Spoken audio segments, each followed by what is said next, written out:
Usije ukamdharau Mmasai ukimkuta Lindo. Usije ukamdharau kabisa. Huwa anakaa Lindo, sio kwamba kwao wako vibaya. Na akiwa Lindo sio kwamba labda pengine maisha yamemchapa. Haijawahi tokea hiyo kitu. Tunakaaga Lindo kwa sababu moja.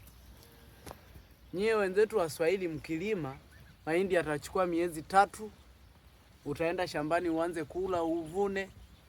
Lakini sisi ng'ombe anaweza akakaa ndani ya miezi 9 kama mtoto tu wa binadamu. Sasa miezi 9 yote hiyo wewe una ng'ombe mmoja, unategemea ukae nyumbani usubiri wa ng'ombe azae ndo uuze. Si ni bora nikalinde ili ng'ombe aendelee kuzaliana? Kwa hiyo kuna utofauti mkubwa kati ya mahindi na ng'ombe. Nyie mnaweza mkayapanda ndani ya miezi 3 mkavuna mkala. Lakini sisi tunaweza tukakaa ndani ya miaka 3 ndo uanze kuiona faida ya ng'ombe wako. Kwa hiyo mjaribu kuwaheshimu sana watu mkiwakuta wako Lindo. Sio wako vibaya makwao. Nikiwa na maana hapa ni nyumbani. Sijui kama mnaelewa hiyo kitu. Sawa, hapo inaishia huko.